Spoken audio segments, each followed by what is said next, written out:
जय श्री कृष्ण दोस्तों। एक बार की बात है, नारद मुनि नारायण नारायण का जाप करते हुए भगवान श्री कृष्ण से मिलने द्वारका पहुँचे। उन्होंने भगवान श्री कृष्ण को आदर पूर्वक प्रणाम किया। भगवान श्री कृष्ण ने नारद जी को अचानक आया देख पूछा, देवर्षि नारद, आज आपका आना कैसे हुआ? तब नारद जी ने श्री कृष्ण से कहा, हे प्रभु, मेरे मन में एक अजीब प्रश्न चल रहा है जिसका उत्तर मुझे नहीं मिल रहा है। उसका समाधान जानने ही मैं आपके पास द्वारका आया हूँ। प्रभु, कलयुग में संतान अपने माता पिता को वृद्धाश्रम छोड़ आती है। कुछ संतानें माता पिता को प्रताड़ित करती है। आखिर ये सब किस कारण होता है? कृपया मुझे विस्तार से बताइए। श्री कृष्ण ने उत्तर दिया, देवर्षि, मैं तुम्हें इसका जवाब एक कथा से समझाता हूँ। इसे पूरी एकाग्रता से सुनिए। जो भी व्यक्ति इस कथा को पूरा सुन लेता है, उसकी संतान उसे कभी धोखा नहीं देगी। श्री कृष्ण ने कहा, हे देवर्षि नारद जी, बहुत समय पहले की बात है। एक जंगल में मोर और मोरनी का एक जोड़ा घोंसला बनाकर रहता था। वे दोनों पति पत्नी एक दूसरे से बहुत प्रेम करते थे। एक दिन मोरनी गर्भवती हो गई। ये जानकर कि वे माता पिता बनने वाले हैं, मोर और मोरनी अत्यंत प्रसन्न थे। मोर अपनी पत्नी का विशेष ध्यान रखता था और हर दिन घोंसले में उसके लिए दाना पानी लाता था। समय बीतता गया और मोरनी के प्रसव का समय निकट आ गया। मोरनी बहुत खुश थी। उसने अपने पति मोर से कहा, हमारी संतान जल्द ही आने वाली है। मैं अपने बच्चों को जन्म दूंगी। बुढ़ापे में वे हमारी खूब सेवा करेंगे और हमारा सहारा बनेंगे। अब हमें कोई चिंता नहीं करनी चाहिए।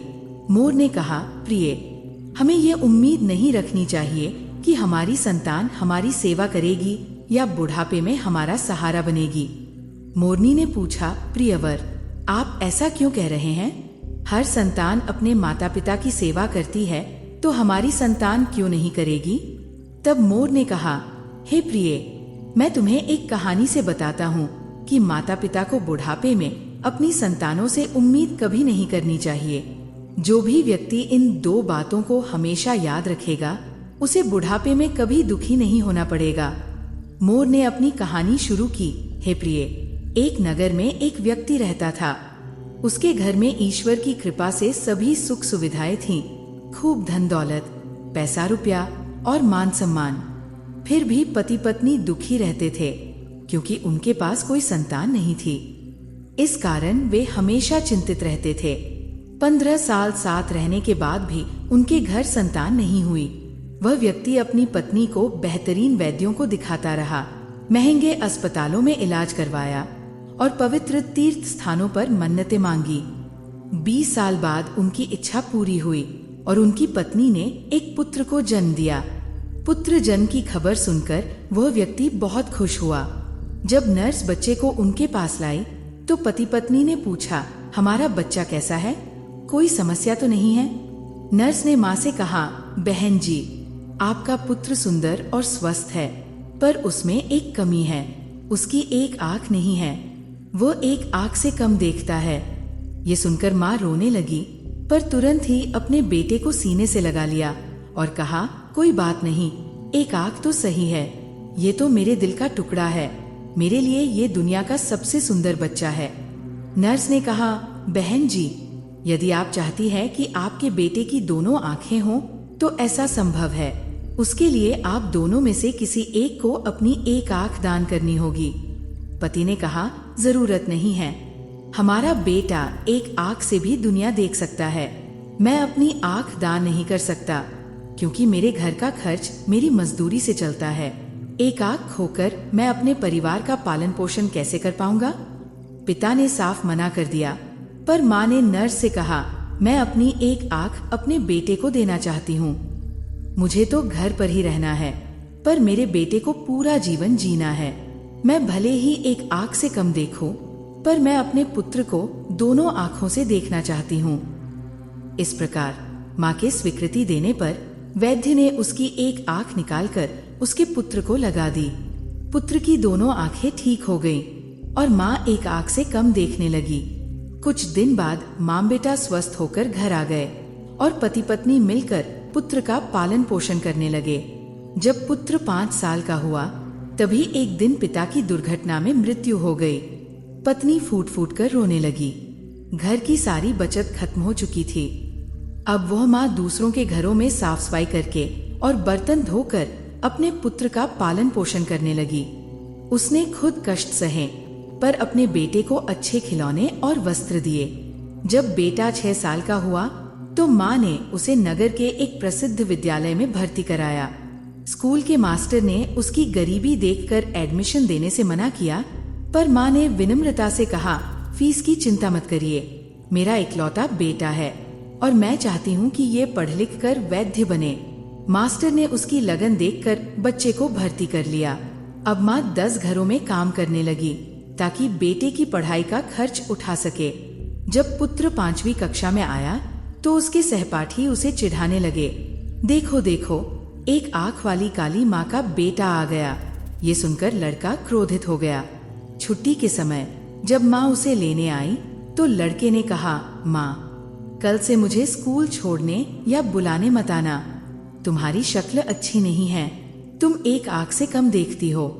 तुम्हारे साथ आने पर मेरे दोस्त मेरा मजाक उड़ाते हैं और मुझे शर्मिंदा होना पड़ता है। माँ को बहुत दुख हुआ पर वह चुप रही और बेटे की बात सह ली। उसने कहा, ठीक है बेटा, अगर तुम अकेले जा सकते हो तो मैं कल से नहीं आऊंगी।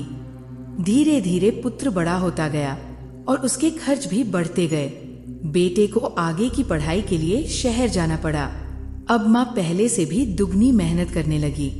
वह 30 घरों में बर्तन मांजती और झाड़ू पोंछा करती। धूप में काम करते करते उसका रंग सांवला पड़ गया।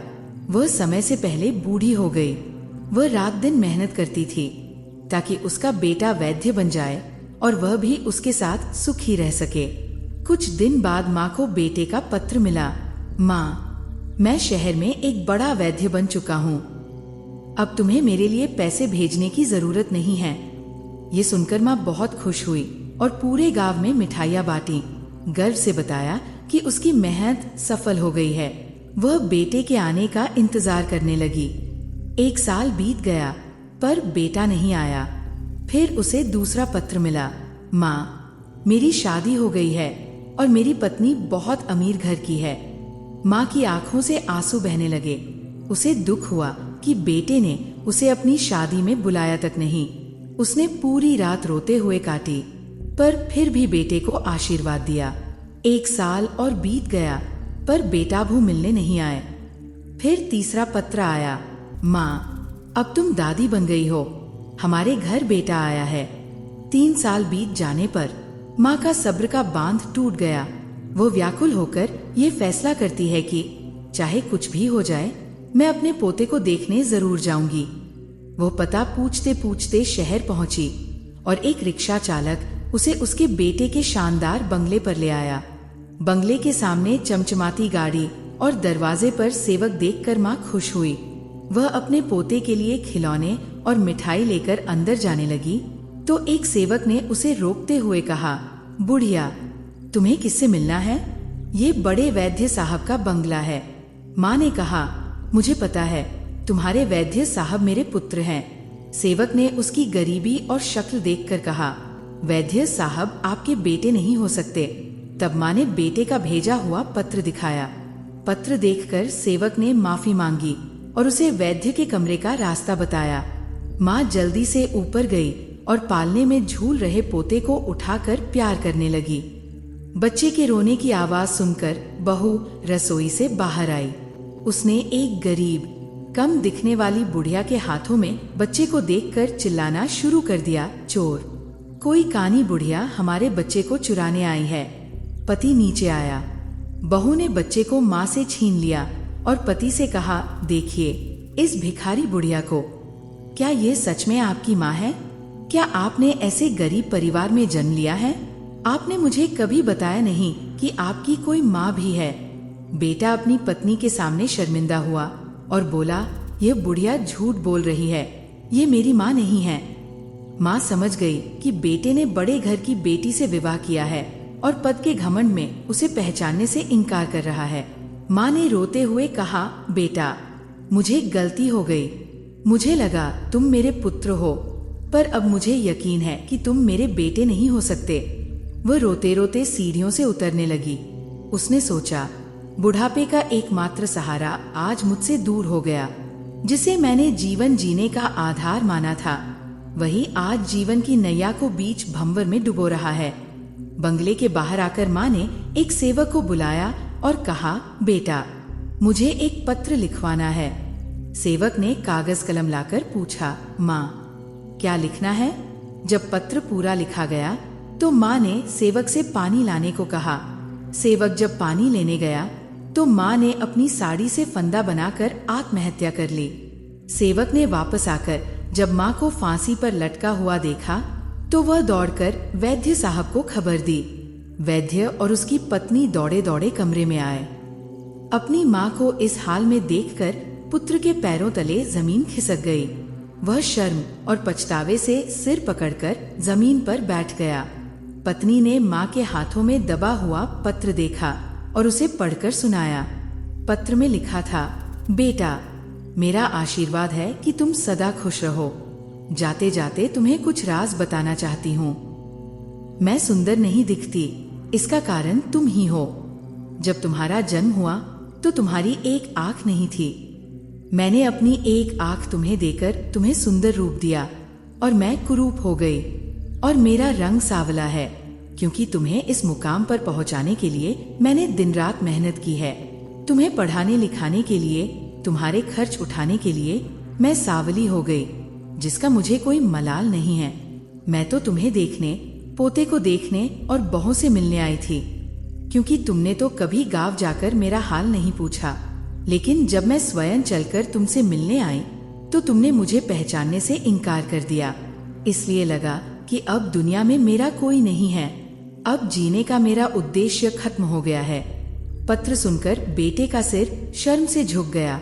उसे खुद से घृणा होने लगी कि जिस माँ ने उसकी जिंदगी बनाने में सब कुछ न्योछावर कर दिया, उसी माँ को उसने एक गिलास पानी तक नहीं पूछा। दोनों पति पत्नी ने मृत माँ से माफी मांगी, पर अब बहुत देर हो चुकी थी। वैद्य साहब के जीवन में सिर्फ पछतावा रह गया था।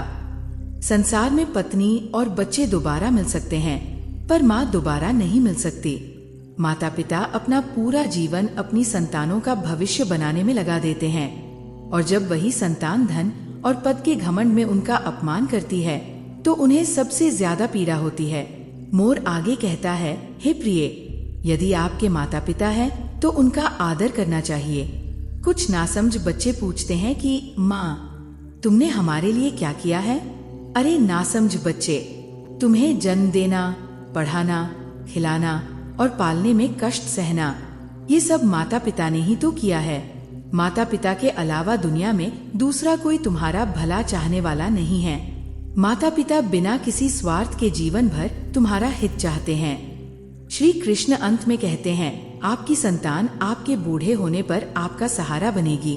इस बात की उम्मीद बिल्कुल न करें। इसलिए पहले से ही खुद को मजबूत बनाकर रखें और अपनी बचत इकट्ठी करके रखें। कभी इस बात का भ्रम न पालें कि आपकी संतान आपको नहीं भूलेगी।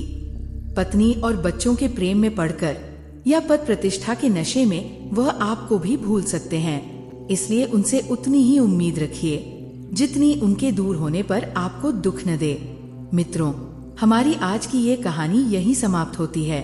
हम उम्मीद करते हैं कि आपको हमारी आज की ये कहानी पसंद आई होगी और आप इससे ढेर सारी प्रेरणा लेंगे। तो दोस्तों, आपने आज के इस वीडियो से क्या सीखा और आपको ये कहानी कैसी लगी? कृपया कमेंट करके जरूर बताएं। वीडियो पसंद आया हो तो लाइक करें और अपने दोस्तों के साथ शेयर करें। कमेंट बॉक्स में जय श्री कृष्ण लिखना ना भूलें। ऐसे ही और भी बहुत सारी कहानियों को सुनने के लिए चैनल को सब्सक्राइब जरूर करें। धन्यवाद।